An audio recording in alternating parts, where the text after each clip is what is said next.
നീ പറഞ്ഞ സത്യ. ആ ഫോട്ടോയിൽ കണ്ട ആള് ഒരു കോച്ച് തന്നെയാ. കക്ഷി ഇന്ന് 2 കൊള്ളുകയും ചെയ്തു. എനിക്ക് മനസ്സിലായില്ല. നീ പറഞ്ഞ ആ കോച്ച് പാലക്കാരൻ സണ്ണിയില്ലേ, അയാളുടെ കാര്യമായി പറയുന്നേ. എന്റെ 2 മുറച്ചെറുക്കന്മാരിൽ നിന്ന് രക്ഷപ്പെടാൻ ഞാൻ എടുത്ത ഒരു അടവാണ് ഈ കോച്ച്. കേട്ടു, ഈ വക്കീലെല്ലാം കേട്ടു. എല്ലാവരും വിധികളാക്കായിരുന്നല്ലേ? കൊച്ചിന്റെ കല്യാണം മുടക്കാൻ കോച്ചിനെ ബലിയേടാക്കായിരുന്നല്ലേ? ലോലനല്ല, ലാലൻ. ലാലേട്ടാ പറയരുത് പ്ലീസ്. ഞാൻ പറയും. എന്റെ ലാലേട്ടാ.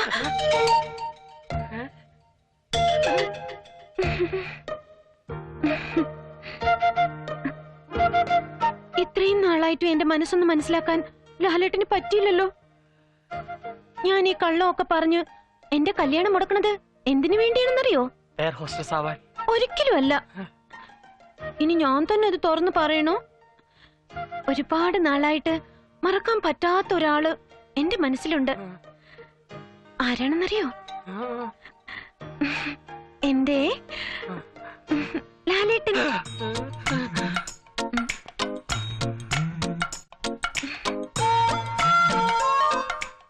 എന്താ പറയാത്തെ? ഒരു 5 നിമിഷം മുമ്പ് പറയാറുന്നില്ലേ? സാരമില്ല, ഇത് ഫിക്സ്. പിന്നെ ഇത് ഒരടവല്ലല്ലോ. ചങ്ക പിളർന്ന് കാണിച്ചാലും ചെമ്പരത്തി പോവാണെന്ന് പറയരുത് ചേട്ടാ. അയ്യോ, ചങ്ക പിളർക്കണ്ട, ഞാൻ വിശ്വസിച്ചു. പേടിയുണ്ടാ ഞാൻ ഇത്രയും കാലം പറയാതിരുന്നത്. ഇനി ലാലേട്ടൻ പറ, എന്റെ മുത്തശ്ശന്റെ ആഗ്രഹപ്രകാരം ഞാൻ മുറച്ചക്കന്മാരിൽ ഒരുത്തിനെ കെട്ടണോ? ഏയ് വേണ്ട. ഇനി അവന്മാരുടെ ശല്യം ഉണ്ടായാൽ ജാമ്യമില്ല കേസ് കുടുക്കി 2 ഞാൻ അകത്താക്കും. നമ്മുടെ കല്യാണത്തിന് വേണ്ടി ഇനി ഞാൻ എന്തടവെടുത്താലും ലാലേട്ടൻ എന്നോടൊപ്പം ഉണ്ടാവില്ലേ? എന്റെ ഈ ജീവൻ ഇനി അനുപമയ്ക്കുള്ളതാണ്. അത് മതി ലാലേട്ട, സമാധാനായി.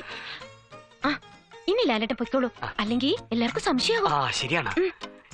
ഇനി ഞാൻ രാത്രികാലങ്ങളിൽ മാർച്ചാറിനെ പോലെ പതുങ്ങി വരാം. അയ്യോ,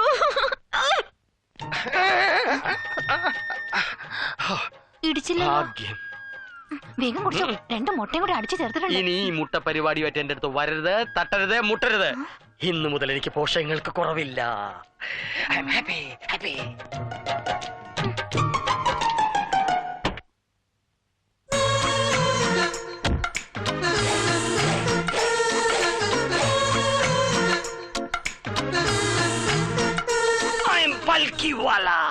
കഴിഞ്ഞൊക്കെ കഴിഞ്ഞു. മോഹനകൃഷ്ണനും ഓമനക്കുട്ടനും എന്റെ മുന്നിൽ കളിച്ചു വളർന്ന കുട്ടികളാ. എന്ത് കുറവുകൾ നീ കണ്ടെത്തിയാലും അവര് നല്ലോരാ. അതിലൊരാളെ നീ വിവാഹം കഴിക്കണം. അല്ലെങ്കിൽ വേണ്ട, ഇപ്പൊ തന്നെ തീരുമാനിക്കാം. മോഹനകൃഷ്ണ, ഓമനക്കുട്ട. അയ്യോ വേണ്ട മുത്തശ്ശ, നോക്കിയും കണ്ടേ മുത്തച്ഛന്റെ ഈ മോളെ എന്ത് നിശ്ചയിക്കൂ. നിങ്ങളുടെയൊക്കെ മനസ്സ് വിഷമിപ്പിച്ചിട്ട് ഞാൻ ഒരിക്കലും എടുത്തു ചാടില്ല. എനിക്ക് ഒരാളോട് സ്നേഹമുണ്ട് എന്നുള്ളത് ശരിയാ. ശരിയാണ്. അത് നിങ്ങളൊക്കെ കരുതും പോലെ ആ കോച്ചിനെയൊന്നല്ല. അല്ല പിന്നെ? പറഞ്ഞോളൂ, എല്ലാം തുറന്നു പറഞ്ഞോളൂ. യഥാർത്ഥത്തിൽ ഞാൻ ഇഷ്ടപ്പെടുന്നത് ഒരു ഡോക്ടറെയാ. ഡോക്ടറെയോ? ഡോക്ടർ നന്ദകുമാർ. അതെ. ജാതിയും മതവും തറവാടിത്തവും ഉദ്യോഗവും ഒക്കെ മുത്തശ്ശൻ ആഗ്രഹിക്കുന്നതിനേക്കാളും ഒരു പടി മുന്നിലാ. എന്തിനാ പിന്നെ നീ എന്നോട് ആദ്യം കള്ളം പറഞ്ഞത്? ഒരു കോച്ചാണെന്ന് പറഞ്ഞപ്പോഴേ എടുത്തു ചാടിയില്ല അമ്മാവന്മാര്, കാല് തല്ലിയൊടിച്ചില്ലേ? അദ്ദേഹത്തിനാണ് ഇത് സംഭവിച്ചെങ്കിലോ? ഇനി അങ്ങനെ ഉണ്ടാവില്ല കുട്ടി, നമുക്കിത് ഉടനെ ആലോചിക്കാം. ഉടനെ വേണ്ട, 2 കൊല്ലം കഴിഞ്ഞു മതി കല്യാണമെന്നാ ഞങ്ങളുടെ ഒരു തീരുമാനം. മുത്തച്ഛൻ, not this point, only 2 years. അപ്പോൾ എനിക്ക് 49 വയസ്സാണ്. അദ്ദേഹം ഹയർ സ്റ്റഡീസിനായി സ്റ്റേറ്റ്സിലേക്ക് ഉടനെ പോവും. അതുവരെ വീട്ടിൽ നിന്ന് മുഷിയാതെ എന്നോട് എയറോസ്റ്റസായി ജോലിക്ക് പൊയ്ക്കൊള്ളാനാ അദ്ദേഹം പറഞ്ഞത്. ഞാൻ എന്തും മുത്തശ്ശന്റെ ഇഷ്ടം പോലെ ചെയ്യൂ. ആട്ടെ, എവിടെ അവന്റെ വീട്? കുമാരപുരം. അത് തന്റെ വീടല്ലേ? പെരുവണ്ണാപുരം. എന്തായാലും 2 കൊല്ലത്തെ ഇടവേള ഉണ്ടല്ലോ, അതുവരെ അനുപമയെ ജോലിക്ക് വിടാം. ഞാൻ ഫ്ലൈറ്റിൽ ഒരു സീസൺ ടിക്കറ്റ് എടുത്താൽ മതിയല്ലോ. അതിന് തനിക്ക് എന്തിനാ ഫ്ലൈറ്റ് ടിക്കറ്റ്? വയസ്സായില്ലേ, മുത്തച്ഛനൊന്നും മനസ്സിലാവില്ല. എടുക്കണോ കയ്യേ? കുറെ നേരം സഹിക്കണു ഈ കോമാളി വേഷം. ഒരു തൊപ്പിയും ചെയിനും കമ്മലും. എന്താ എന്റെ ഉദ്ദേശം? പിടിച്ചു നിൽക്കണ്ടേ മുത്തച്ഛ? മറഞ്ഞു നിൽക്കുന്നവർക്കൊക്കെ ഇറങ്ങി വരാം. എനിക്കൊരു കാര്യം തീരുമാനിക്കാണ്ട്.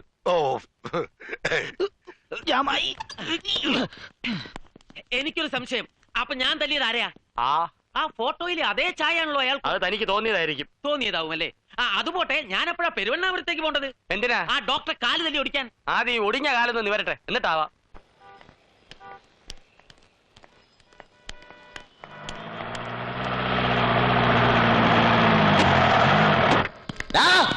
എവിടെയാ ഡോക്ടർ നന്ദകുമാർ?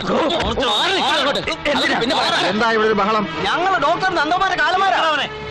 നിൽക്ക്, എന്ത് കാര്യം നമുക്ക് സമാധാനത്തിൽ സംസാരിക്കാം. സംസാരിക്കാൻ അങ്ങനെ ശബ്ദം വേണ്ടേ? നിങ്ങൾ കേൾക്കണം, സുപ്രസിദ്ധ നാടൻ പാട്ടുകാരൻ ചാലക്കുടി മണികണ്ഠനെ തൊണ്ടയിൽ കിറ്റിക്കിറ്റായിട്ട് ഈ ആശുപത്രിയിൽ കൊണ്ടുവന്നത് 2 ആഴ്ച മുമ്പാ. തലമുടി മുതൽ കാലിന്റെ നഖം വരെയുള്ള എല്ലാ പാർട്സിന്റെയും എക്സ്റേയും സ്കാനിങ് എടുത്തിട്ടൊടുവിൽ ഇയാളുടെ മരുമകൻ മരമണ്ടൻ ഡോക്ടർ ശബ്ദമില്ലാണ്ടാക്കി. മിമിക്രി ആർട്ടിസ്റ്റിന്റെ സഹായത്തോടു കൂടി സംസാരിക്കുന്ന എന്റെ സഹോദരൻ ഇവിടെ പ്രതികാരത്തിനായി വന്നിട്ടുണ്ട്. വിളിക്കടാ മണേടാ.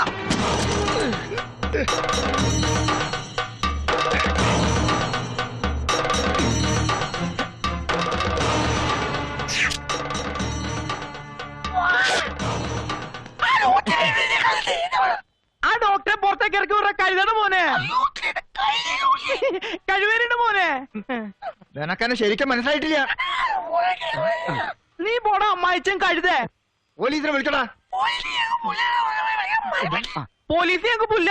ധൈര്യം കൊണ്ട് വിളിക്കണം മരപ്പെട്ടി. ഓ, ഇനിയിപ്പോ ആരെയും ഒന്ന് വിളിക്കുക എന്റെ ഈശ്വരാ. നീ അവനെ ഏത് കോത്താഴത്തിന് ഒളിപ്പിച്ചു വെച്ചിട്ട്? അയ്യോ വേണ്ട, കോത്താഴം മതി. ഞാൻ ഇച്ചിരി ബോൾഡാക്കി പറഞ്ഞോളാം. നീ അവനെ ഏത് കോത്താഴത്തിന് ഒളിപ്പിച്ചു വെച്ചാലും അവനെ പൊക്കിയെടുത്ത് ഇടിച്ചവന്റെ ബോധന ഷേപ്പ് ചെയ്യാൻ പറ്റും. കേറി നേരത്തെ ആശുപത്രി. നിൽക്ക് നിൽക്ക്, ഡോക്ടർ ഇവിടെ ഇല്ല. 1 മാസം കഴിഞ്ഞേ വരൂ. എവിടെ പോയി? സൈലന്റ് വാലി പോയിരിക്കുക.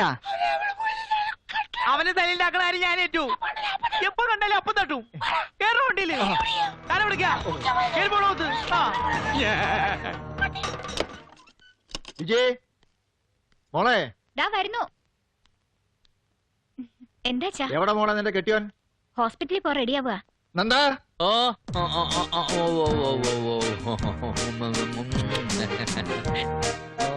എങ്ങോട്ടേക്കാണാവോ? അയ്യോ മതി മതി, മനസ്സിലായി, ഹോസ്പിറ്റലിലേക്കാണെന്നാ.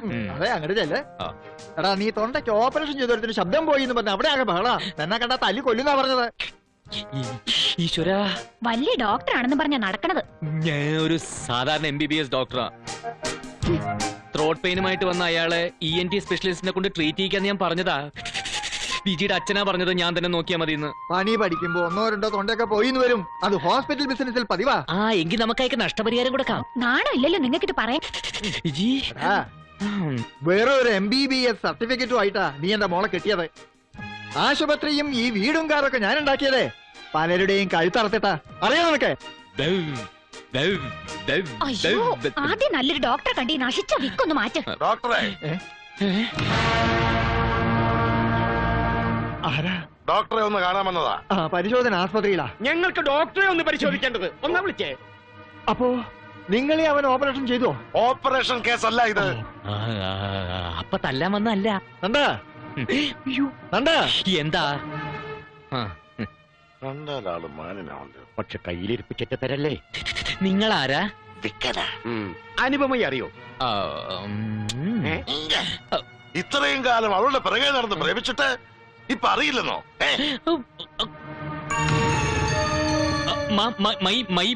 തെറി പറയുന്നു. ആരെ പ്രേമിച്ചു നിങ്ങൾ ഈ പറയണേ? നിങ്ങളാരാ? ഇദ്ദേഹത്തിന്റെ ഭാര്യ. ഓഹോ, ഈ ഭാര്യ ഉണ്ടായിട്ടാണോ ഇവന് പണിക്കിറങ്ങിയത്? ഏത് പണി? എന്ത് പണിയുന്ന? ബാംഗ്ലൂർ പഠിക്കുന്ന നിങ്ങളുടെ അനന്തരവളെ കല്യാണം കഴിക്കാമെന്ന് പറഞ്ഞ് കറക്കി കയ്യിലെടുത്തിരിക്കാൻ നിങ്ങളുടെ ഭർത്താവ്. കരളെ കുറ്റിക്കിട്ടൊന്ന് പൊട്ടിക്കേണ്ടതാ. ഭാര്യയുടെ മുമ്പ് വെച്ച് വേണ്ടാന്ന് വിചാരിച്ച. നിങ്ങൾക്ക് ആള് മാറിയതാവും. ആദ്യം ഒന്ന് മാറി പാലക്കാരൻ കോച്ചിട്ട് കൊടുക്കുകയും ചെയ്തു. അപ്പോൾ സത്യം പറഞ്ഞു താനാണെന്ന്. പോരുത്. ഇനി പപ്പാന്ന് പറഞ്ഞ പെണ്ണിന്റെ പിന്നാലെ നടന്നാലുണ്ടല്ലോ നിന്റെ പെടലിക്കുമ്പോൾ തല കാണില്ല. അവർക്ക് ആള് മാറിയതാവും. ഇനി എന്തോ നോക്കി നിൽക്കാനടി? ഇപ്പൊ ഇറങ്ങണേ വീട്ടിന്ന്. അച്ഛാ, ഇനി കണ്ണ കണ്ട പെണ്ണുങ്ങളെ കൈ വീട്ടിൽ കയറ്റി പുറപ്പെട്ട് നിൽക്കാണോ? ഇറങ്ങടി, ഇറങ്ങാൻ. അവളെ നിന്നോട് ഉള്ള പൊറുതി മതിയാക്കി. ഒന്നുകിൽ അനുപമയെ ഡോക്ടർ ചതിച്ചു, അല്ലെങ്കിൽ അവള് പറയുന്നത് പച്ചക്കള്ളം. വിമാനത്തിൽ പണിക്ക് വിടാത്തതിന്റെ പ്രതികാര പെണ്ണിന് ഞാൻ ദയാ കിളവൻസിനോട് എല്ലാ എരിവും പുളിയും ചേർത്ത് തട്ടിയിട്ടുണ്ട്. അങ്ങേരെ ഒന്നും വിടാതെ അമ്മ ഒന്നും പറഞ്ഞിരിപ്പോണ്ട്. ഓ, ഇനി അവളെ എന്ത് കുന്തം പറഞ്ഞാലും അങ്ങനെ വിശ്വസിക്കില്ല. അച്ഛാ, നമ്മൾ ഈ ഗ്രൂപ്പിലുള്ള അഭിപ്രായ ഭിന്നതയാണ് ഏക തടസ്സം. നമ്മൾ ഒറ്റക്കെട്ടാവുന്നു, തീരുമാനമെടുക്കുന്നു. ആ തീരുമാനം മുത്തച്ഛൻ അറിയിക്കുന്നു. അങ്ങനെ അനുപമേ ഞാനുമായിട്ടുള്ള കല്യാണം നടക്കുന്നു. നല്ല തീരുമാനം. നമുക്കിതൊന്ന് കൈയടിച്ച് പാസ്സാക്കാം. അതങ്ങ് പള്ളി ചെന്ന് പാസ്സാക്കിയാ മതി. മോഹനകൃഷ്ണൻ അനുപമയെ കെട്ടുമ്പോ ഞങ്ങൾ അങ്ങ് അണ്ണാക്കി വെല്ലം തള്ളി മാനത്തേക്ക് നോക്കി നിൽക്കണോ? എന്റെ മകൻ കെട്ടിയാൽ നിങ്ങളെ വെറുങ്കയോടെ ഇറക്കി വിടുന്നാണോ വിചാരം? അല്ല, സ്വത്തില് കുറച്ചങ്ങട് തരും. എനിക്കതിൽ എതിർപ്പില്ല. അമ്മേ നീ മിണ്ടാരിയടാ. സ്വത്തിന്റെ മുക്കാലും ഞങ്ങൾക്ക് കിട്ടണം. അതെ, ബാക്കി കാലും പെണ്ണും നിങ്ങൾക്ക്. അത് ശരിയാവില്ല. ഒരു കാര്യം ചെയ്യ്, കാലും പെണ്ണും നിങ്ങൾക്ക്, മുക്കാൽ ഇങ്ങനെ തന്നേക്ക്. ആരുടെ കാലിന്റെ കാര്യം പറയുന്നേ? ആനയുടെ കാലേ. അച്ഛാ പെണ്ണെനിക്ക് മസ്റ്റാ എന്ന് പറഞ്ഞാ എന്തിനും ഏതിനും ഒരു മര്യാദ ഇല്ലേടാ. എന്നാ പിന്നെ 50-50. അയ്യോ പാതി പെണ്ണോ? ഓ ഇത് നടക്കില്ല. നടക്കണ്ട. അച്ഛാ തർക്കം വേണ്ട. സ്വത്തിനേക്കാളും എനിക്ക് വലുത് അനുപമയാണ്. 60% കൊടുത്തേക്കൂ. അവന്റെ ആഗ്രഹമല്ലേ. എന്നാലും ഒരെന്നാലും ഇല്ല. സമ്മതമാണോ? എന്ന കൈകൂടെ. വെറും 10% ഡിസ്കൗണ്ടിൽ എനിക്ക് പെണ്ണ് പോയി. നീ വിഷമിക്കണ്ടടാ. നിനക്ക് നല്ലൊരു പെണ്ണിനെ 10 വർഷത്തിനകം ഞാൻ കണ്ടുപിടിച്ചിരിക്കും. Thank you. ഒരല്പം പ്ലാനിങ് മിസ്റ്റേക്ക് പറ്റി. പെട്ടെന്ന് മുത്തച്ഛൻ എടുത്തു ചാടൂന്ന് കരുതിയില്ല. ആ ഡോക്ടറുടെ ജീവിതം താറുമാറാവോ? ആയാലും നമുക്കെന്താ, എന്റെ ലക്ഷ്യം നടക്കും വരെ ഇനിയും പല നമ്പറുകൾ ഞാൻ ഇറക്കും. അയ്യോ, എല്ലാം എനിക്ക് വേണ്ടിയാണെന്ന് ഓർക്കുമ്പോ സന്തോഷം കൊണ്ട് ഞാൻ വീർപ്പ് കൂട്ടുക. അപ്പുറത്ത് പുറച്ചിറക്കന്മാരുടെ സമ്മേളനം നടക്കുക. ഇടിയും തൊഴിയും അനുവിന് വേണ്ടി. ഈ മനസ്സിൽ എന്താണെന്ന് എനിക്ക് മാത്രമല്ലേ അറിയൂ. ഞാൻ നമ്മുടെ കാര്യം അപ്പുറത്ത് ടെൻഷൻ അടിച്ചിരിക്കുന്ന മുത്തച്ഛനോട് ഒന്ന് പറയട്ടെ. അദ്ദേഹം ഇന്നെങ്കിലും ഒന്ന് ഹാപ്പി ആയിട്ട് ഉറങ്ങട്ടെ. കുട്ടാ, ഒന്നുകൂടെ വിളിച്ചേ.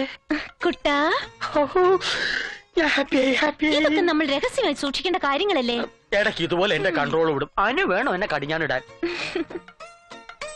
ആരോ വരുന്നുണ്ട്. സ്വർഗത്തിലെ കട്ടുറുമ്പ് എന്ന മെഗാ സീരിയൽ കണ്ടിട്ടുണ്ടോ? ഇല്ല. എനിക്ക് കാണണം. കാണാം. അപ്പുറത്ത് നിങ്ങൾ രണ്ടു ഗ്രൂപ്പും സമ്മേളനമായിരുന്നെന്ന് കേട്ടു. ആ ഒടുവില ഓമനെക്കൂട്ടാ സത്യം മനസ്സിലായത്. അനുപമയുടെ പുറകെ നടന്നിട്ട് പ്രയോജനമില്ല. അതെ. ആ സത്യം തനിക്കും മനസ്സിലായില്ലേ? അതല്ല, ആ. അനുപമയ്ക്ക് കൂടുതൽ ചേരുന്നത് ഞാനാണെന്ന് സത്യം. അത് അനുപമ തീരുമാനിക്കട്ടെ.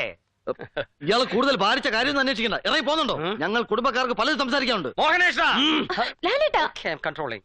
സംസാരിച്ചോളൂ. Only 2 minutes. ശല്യം. എന്റെ വേറൊന്നുമല്ല, ഒടുവിൽ നറക്ക് എനിക്ക് വീണു. ഇനിയിപ്പോ കാര്യങ്ങൾ അങ്ങോട്ട് തീരുമാനിച്ചാ മതി. ആഹാ, ഇയാള് പോയില്ലേ? ഇല്ല. അനുപമയുടെ പാസ്റ്റ് അറിഞ്ഞാൽ ബുദ്ധിമുട്ടുണ്ടാവും. എന്ത് പാസ്റ്റ്? എങ്കിലൊരു ചെറിയ സത്യം ഞാൻ പറയാം. മറ്റാരും അറിയാത്തൊരു വലിയ സത്യം. അനുപമ ഒരു പിഴച്ച പെണ്ണാണ്. ലാലേട്ടാ, ഒരു പിഴച്ച പെണ്ണിനെ കെട്ടാൻ തയ്യാറാണോ? ഇപ്പൊ പറയണം. ഒന്നും പറയാറായിട്ടില്ല. എന്താ ഈ പറഞ്ഞത്? നമ്മുടെ സ്വപ്നങ്ങൾ തകരാതിരിക്കാൻ ഇതല്ലാതെ മറ്റൊരു നിവൃത്തിയില്ല. സഹകരിക്കണം. എന്നാൽ ഇത് കുറെ കൂടിപ്പോയി. അതൊക്കെ ഞാൻ ഏറ്റു. ഇപ്പൊ പറഞ്ഞു പഴപ്പിച്ച നിന്നെ ഞാൻ കെട്ടും. ഓക്കേ? നിനക്ക് വേണ്ടി വേണേൽ ഞാൻ നിത്യബ്രഹ്മചാരിയാവും. നിന്നെ വിഷമിപ്പിച്ചുകൊണ്ട് അനുപമ എനിക്ക് വേണ്ടടാ. മോനെ, നീ എന്തൊരു വിട്ടത്തരമായി പറയുന്നേ? ഇതാണ് അച്ഛാ സ്നേഹം. സ്നേഹം എന്ന് പറയുന്നത് നിനക്കില്ലാത്തതൊന്നും നിന്റെ മോനുണ്ട്. സഹോദര സ്നേഹം. സഹോദര, ഞാൻ നിന്നെ ഒരുപാട് തെറ്റിദ്ധരിച്ചു. നീ ആ യഥാർത്ഥത്തിൽ വലിയ ഈ കൈമാറ്റത്തിൽ അനന്തന് സന്തോഷിക്കാം. സ്വത്ത് കൂടുതൽ കിട്ടുമല്ലോ. എനിക്ക് ഏട്ടനെ പോലെ ആക്രാതൊന്നുമില്ല. അനുപമയെ മോഹനകൃഷ്ണൻ തന്നെ കെട്ടു. ഇല്ല ഇല്ല, ഒരിക്കലും നടക്കില്ല. ഞാൻ നടത്തോടാ. വിവാഹം ഒരിക്കലും നിർബന്ധിച്ച് നടത്തരുത്. അതിന് നിന്നെയല്ലല്ലോ നിർബന്ധിച്ചത്. ഞാൻ ജീവിച്ചിരിക്കുകയാണെങ്കിൽ ഇവനും അവളുമായിട്ടുള്ള കല്യാണം നടത്തും. അതിനൊരു മാറ്റമില്ല. ഒരു പിഴച്ച പെണ്ണിനെ കെട്ടാൻ എനിക്ക് സമ്മതം. ആര് പഠിച്ചതാണ് ഈ പറയുന്നേ? പറയടാ. പറയാൻ അനുപമ പിഴച്ച പെണ്ണാണ്. അതുകൊണ്ടാണല്ലോ നീ പെട്ടെന്ന് എന്നെ ഇത്രമാത്രം സ്നേഹിച്ചത്. ഇല്ല, ഞാനിത് വിശ്വസിക്കില്ല. വിശ്വസിച്ചേ പറ്റൂ. അനുപമയ്ക്ക് നിങ്ങളോട് പറയാൻ ബുദ്ധിമുട്ടുള്ളതുകൊണ്ടാണ് എന്നോട് പറഞ്ഞത്. അനുപമ കഴിഞ്ഞ മാസം ബാംഗ്ലൂരിൽ നിന്ന് സ്റ്റഡി ടൂറിന് ഗോവയിലേക്ക് പോയപ്പോൾ അവിടെ ഒരു ഐസ്ക്രീം പാർലറിൽ വെച്ച് യാദൃശികമായ ഒരു മലയാളി യുവാവുമായി പരിചയപ്പെട്ടു. അയാൾ അനുപമയ്ക്ക് ഒരു ഫെലൂഡ ഓഫർ ചെയ്തു. അത് കഴിച്ച് അവൾക്ക് ഓർമ്മയില്ലാണ്ടായി. ബോധം കെട്ടു. She become really unconscious. ഓർമ്മ തിരിച്ചു കിട്ടിയപ്പോ അവൾക്ക് വിലപ്പെട്ടതെല്ലാം നഷ്ടമാവുകയും ചെയ്തു. എന്റെ ഈശ്വര, ഞാൻ എന്തായി കേൾക്കണം? എത്ര രൂപയാണ് നഷ്ടപ്പെട്ടത്? ഒരു പെണ്ണിന് വിലപ്പെട്ടത് രൂപയല്ലടാ മണ്ട. ഓഹോ, ആഭരണങ്ങളാണോ? മുംബൈ കഴുത അയാളെ ഗോവയിൽ പലയിടത്തും തിരക്കി. കിട്ടിയത് അനുവിന്റെ കയ്യിലിരിക്കുന്ന ആ ഫോട്ടോ മാത്രം.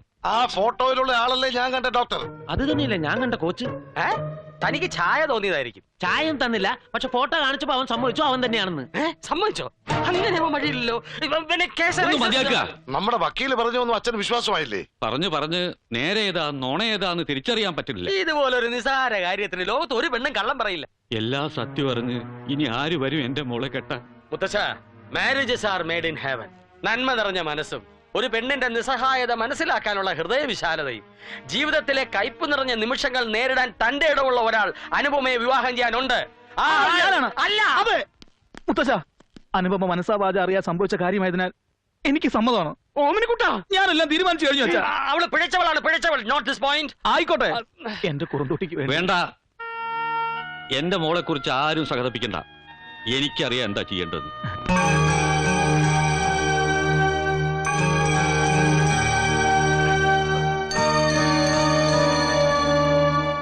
മുത്തശ്ശ, നമുക്ക് തിരിച്ചു പോവാം. ഊരും പേരും അറിയാത്ത ഒരാളുടെ ഫോട്ടോയും കൈവച്ചുകൊണ്ട് ലോകം മുഴുവൻ കറങ്ങി നടന്നാൽ ആളെ കണ്ടെത്താൻ പറ്റുമോ? പിന്നെ ഞാൻ എന്താ ചെയ്യേണ്ടത്? നമുക്ക് ട്രൈ ചെയ്യാം. എന്നിട്ടും കണ്ടെത്തിയില്ലെങ്കിൽ ഇല്ലെങ്കിൽ മരിക്കാം. പറ്റുമോ? പെണ്ണിന്റെ കഴിഞ്ഞ കാല നാറിയ കഥകൾ അറിയാവുന്ന ആരെ കൊണ്ടെങ്കിലും വിവാഹം കഴിപ്പിക്കണം. അത്രയ്ക്കും സന്മനസ്സുള്ളവർ ആരാ ഉള്ളത്? മുത്തച്ഛൻ നോക്കിക്കോ, എന്നെങ്കിലും ഒരു യുവ കോമള കുമാരൻ വരും. ആര്? ഞാനൊരു സത്യം പറയാം. അത് വെച്ചിട്ട് പൊക്കോളൂ.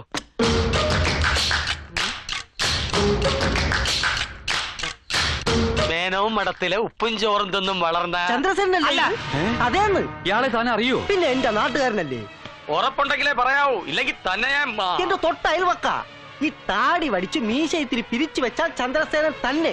ഇതിനിടയ്ക്ക് നാടകത്തിൽ അഭിനയിച്ചോ? കണ്ടോ മീശയിലും താടിയിലും കൺഫ്യൂഷൻ. എനിക്കൊരു കൺഫ്യൂഷനും. ഇയാളിപ്പോ എവിടെ കാണും? ടൂറില്ലെങ്കിൽ മിക്കവാറും നാട്ടിൽ തന്നെ കാണും. അങ്ങനെ ഇച്ചിരി കമ്പമുള്ള കക്ഷിയാണ്. അടുത്തെങ്ങാനും ഗോവയ്ക്ക് പോയതായിട്ട് അറിയൂ? ഗോവ എന്ന് പറഞ്ഞാൽ തന്റെ നാട്ടിൽ കോമഡിയാണ് ഇത്രയ്ക്ക് ചിരിക്കാൻ. അല്ല, ഈ ഗോവൻ ടൂർ നിങ്ങൾ എങ്ങനെ അറിഞ്ഞു? സേനന്റെ വീട്ടിൽ യുദ്ധം നടന്ന കേസായി ഗോവ. മാലയിട്ട് ശബരിമലയ്ക്ക് പോകുവാന്നും പറഞ്ഞ് കക്ഷി നേരെ വിട്ടത് ഗോവയ്ക്കാ. അത്ര വിരുദനാ. എനിക്ക് അയാളൊന്ന് കാണണം. താനും വരൂ ഞങ്ങളുടെ കൂടെ? ശരി. സേനനെ കുറിച്ച് നാട്ടുകാർക്കിടയിൽ നല്ല അഭിപ്രായമില്ലെന്ന് ഭാരതി നമുക്ക് അറിയാലോ. എന്നിട്ട് ഞാൻ ഈ കല്യാണത്തിന് സമ്മതിച്ചതേ നീ എന്റെ ഒരേ ഒരു പെങ്ങളായതുകൊണ്ടാ. തിന്മ കണ്ട എതിർക്കാൻ പോണ ഒരു സ്വഭാവദോഷമേ ചന്ദ്രസേനുള്ളൂ. അക്കാര്യത്തിൽ അവന് ശത്രുക്കളും കൂടും. അത് ശരിയാ. കുടിയും വലിയ മറ്റു ദുശീലങ്ങളൊന്നും അവനില്ല. എങ്കിൽ പിന്നെ പറഞ്ഞതുപോലെ ചിങ്ങം 18 എന്റെ കല്യാണം നടത്താം.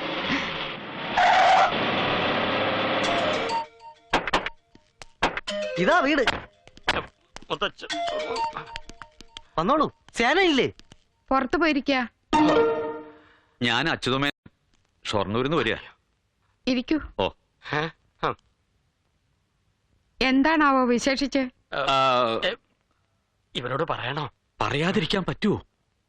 നമ്മുടെ സേന ശബരിമലയ്ക്ക് പോകുവാന്ന് പറഞ്ഞ് ഗോവയ്ക്ക് പോയില്ലേ? അവിടെ വെച്ചുള്ള പരിചയക്കാരാ? പരിചയക്കാരല്ല. അവിടെ വെച്ച് നിങ്ങളുടെ മകൻ മൂലം ജീവിതം നശിച്ച ഒരു പെൺകുട്ടിയുടെ മുത്തച്ഛനാണ്. നിങ്ങൾക്ക് ആള് മാറിപ്പോയതായിരിക്കും.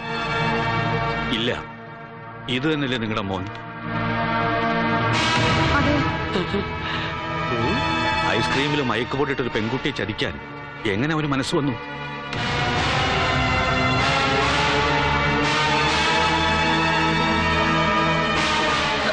എല്ലാം കഴിഞ്ഞില്ലേ മുത്തശ്ശ? ഇനി ഇവിടെ നിക്കണോ? നമുക്ക് പോവാം. ഇനി എന്റെ കുട്ടിക്ക് മറ്റൊരാളെ കണ്ടെത്താനാവില്ലല്ലോ. പെങ്ങളെ, ഞങ്ങൾ ഇറങ്ങുക.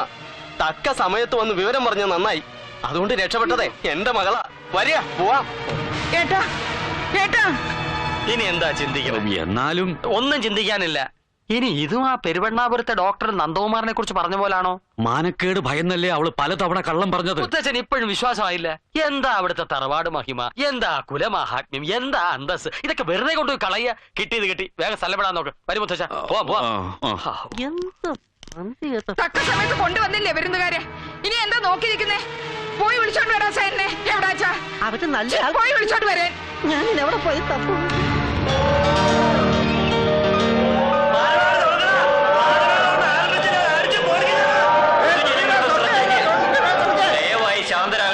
ഒരു പ്രത്യേക അറിയിപ്പിനായി പൊതുകാര്യ പ്രസക്തനും കലാപ്രേമികളുടെ പ്രിയപ്പെട്ടവരുമായ ശ്രീ ചന്ദ്രസേനൻ നിങ്ങളോട് സംസാരിക്കുന്നതാണ്.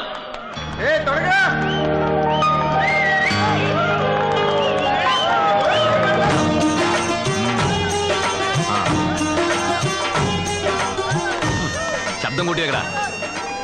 എന്റെ പ്രിയപ്പെട്ട നാട്ടുകാർ, ഞാൻ പ്രതീക്ഷയിൽ നന്നായിട്ട് കൂയി. കൊള്ളാം. ഇന്നെനിക്ക് സ്റ്റേജിൽ നിന്ന് സംസാരിക്കാൻ ഭാഗ്യമുണ്ടായാലും സന്തോഷമുണ്ട്.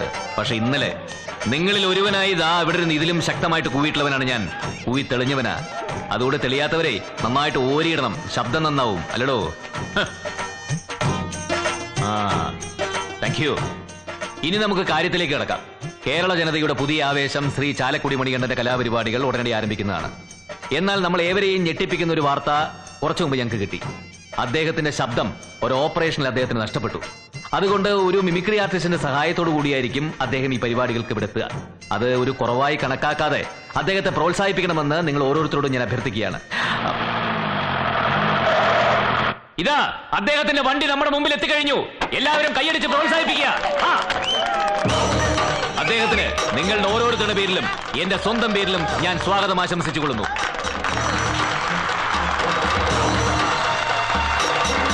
മണികണ്ഠൻ കീ, മണികണ്ഠൻ കീ, മണികണ്ഠൻ കീ. നിങ്ങൾ പ്രതീക്ഷിക്കാത്തൊരു തകർപ്പൻ പ്രകടനം കാഴ്ചവെക്കുന്നതിന് വേണ്ടി ശ്രീ മണികണ്ഠനെ ഞാൻ ഈ വേദിയിലേക്ക് ക്ഷണിച്ചുകൊള്ളുന്നു. മക്കളെ പിടിച്ചേ.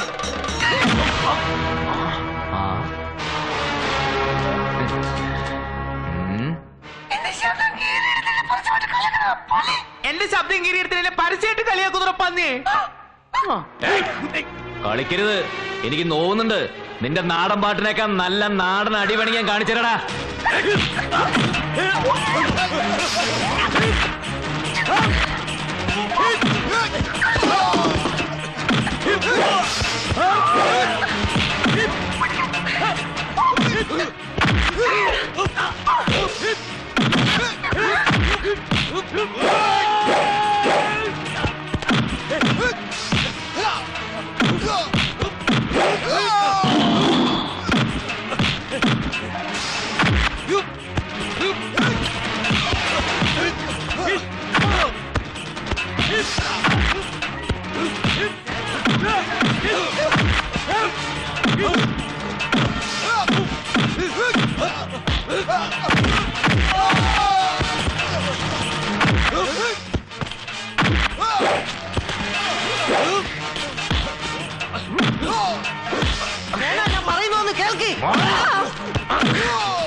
എനിക്കൊരു കാര്യം പറയാനുണ്ട്. നിന്റെ അമ്മയ്ക്ക് അവിടെ ആകെ കുഴപ്പാ. വേഗം വാ. എന്ത് കുഴപ്പമാ? അമ്മയ്ക്ക് വിളിക്കുന്നോടാ. നിന്നെ എടുത്തോളാ. വാ. നിന്നെ കുറിച്ച് 100 പരാതികൾ കേൾക്കുമ്പോഴും ഒന്നോർത്ത് ഞാൻ അഭിമാനിച്ചിരുന്നു. ചീത്ത സ്വഭാവമൊന്നും ഇല്ലല്ലോ എന്ന്. ഇന്നതും കേട്ടോ. ആരെന്ത് പറഞ്ഞു എന്നാ അമ്മ ഈ പറയുന്നത്? ശബരിമലയ്ക്ക് പോവാന്നും പറഞ്ഞ് ഇവിടുന്ന് കെട്ടുമെടുത്തിട്ട് ഗോവയ്ക്ക് പോയത് സത്യമല്ലടാ. ഓ ശരിയാണ് എന്ന് കരുതി ഞാനൊരു പെണ്ണിന്റെ. വേണ്ട, ഇനി ഒന്നും പറയണ്ട. സ്വന്തം പേരക്കുട്ടിക്ക് വേണ്ടി ഈ തറവാട് തേടി വന്ന് യാചിച്ച് ആ കാർന്നവരെ അവിശ്വസിക്കാൻ എനിക്കാവില്ല. അച്ഛനും അമ്മയും ഇല്ലാത്ത കുട്ടിയാ നീ നശിപ്പിച്ചതെന്ന് പറഞ്ഞപ്പോ ആ തൊണ്ട ഇടറിയിരുന്നു. അമ്മേ, നീ മൂലം ഒരാളെ മുറ്റത്ത് വന്ന് കണ്ണീരൊഴുക്കുന്നതാണ് എനിക്ക് കഴിയില്ല. നീ കാരണം ഒരു പെണ്ണ് ആത്മഹത്യ ചെയ്തു എന്ന് കേൾക്കാനും എനിക്കാവില്ല. ആ കുട്ടി ആരാണെന്നോ ഏതാണെന്നോ എനിക്കറിയണ്ട. മരുമകളായി സ്വീകരിക്കാൻ ഞാൻ തയ്യാറാ. വിളിച്ചോണ്ട് വേണം അവളെ. ഇനി ഇതിനൊരു തീരുമാനം ഉണ്ടാവാതെ നീ എന്റെ മുമ്പിൽ വരരുത്. എനിക്ക് നിന്നെ കാണണ്ട. വയ്ക്കോ.